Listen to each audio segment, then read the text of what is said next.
नमस्कार दोस्तों, आइए चलते हैं अजंता की विश्व प्रसिद्ध गुफाओं के सफ़र पर। अजंता की गुफाएं भारतीय स्थापत्य का उत्कृष्ट नमूना हैं।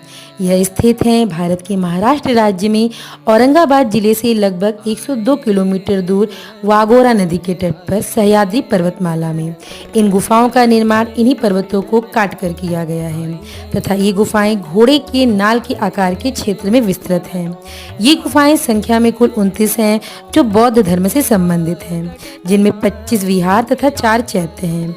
विहार उन बौद्ध स्थलों को कहा जाता था जहां बौद्ध भिक्षु प्रायः बरसात के मौसम में विश्राम किया करते थे तथा चैत्य बौद्ध पूजा स्थल होते थे। विहार प्रायः आयताकार होते थे तथा चैत्य अर्धचंद्राकार तथा इनके सामने अंत में भगवान बुद्ध की विशाल मूर्ति विराजमान होती थी। इन गुफाओं का निर्माण दूसरी शताब्दी ईसा पूर्व से 5वीं से 6वीं शताब्दी ईस्वी के मध्य लगभग 700 वर्ष में 2 स्तरों पर हुआ, जिनमें पहला स्तर था सातवाहन वंश के संरक्षण में निर्मित गुफाओं का तथा दूसरा स्तर था वाकाटक वंश के संरक्षण में निर्मित गुफा। पहले स्तर पर निर्मित गुफाओं पर हीनयान का प्रभाव था तथा दूसरे स्तर पर महायान का। हीनयान में भगवान बुद्ध को मानव स्वरूप में स्वीकारा गया है तथा यह एक सरल मार्ग है, जबकि महायान में भगवान बुद्ध को अवतार माना गया है तथा उनकी मूर्ति स्वरूप की पूजा की जाती है। ये गुफाएं शैलकृत वास्तुकला, मूर्तिकला व चित्रकला का अद्भुत उदाहरण है। इनमें गुफा संख्या 1, 2, 9, 10, 16, 17 सबसे ज्यादा प्रसिद्ध है।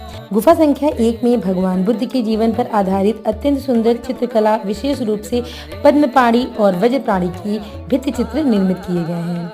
गुफा संख्या 2 में जातक कथाओं का अत्यंत बारीकी से चित्रण किया गया है। गुफा संख्या 9 बौद्ध धर्म के हीनयान संप्रदाय से संबंधित है। गुफा संख्या 10 में भी जातक कथाओं का चित्रण किया गया है। गुफा संख्या 16 में मरणासन राजकुमारी का चित्र, बुद्ध भगवान के महाविनिष्क्रमण का चित्र व नंद का बौद्ध भिक्षु बनने का चित्र प्रसिद्ध है। गुफा संख्या 17 में माता पुत्र का चित्र प्रसिद्ध है। ये चित्र टेम्पेरा व फेरेस्को विधि से निर्मित है। टेम्पेरा विधि में गोंद में कलर मिलाकर पेंटिंग की जाती है।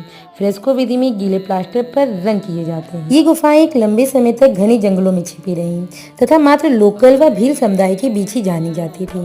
एक बार एक अंग्रेज अधिकारी जॉन स्मिथ सन 1819 के आसपास शिकार के लिए सह्याद्री पर्वतमाला की ओर निकले। तब उनकी नज़र मानव निर्मित गुफाओं की ओर पड़ी। जब वे उसके पास गए तब अचरज में पड़ गए, क्योंकि वहां पर मात्र एक गुफा नहीं थी बल्कि गुफाओं की श्रृंखला थी। यहाँ पर अनेक सुंदर भित्ति चित्र उकेरे गए थे जो कि भगवान बुद्ध से संबंधित थे तथा यहाँ पर भगवान बुद्ध की अनेक विशालकाय मूर्तियाँ थीं। इसके बाद ये गुफाएं विश्व स्तर पर प्रसिद्ध होने लगी और इनके इसी महत्व को देखते हुए सन 1983 में यूनेस्को ने इनको विश्व विरासत सूची में शामिल किया। तो यह थी कहानी अजंता की गुफाओं की। अगर आपको ऐसी वीडियो अच्छी लगी तो प्लीज़ चैनल को लाइक करिएगा, सब्सक्राइब करिएगा। धन्यवाद।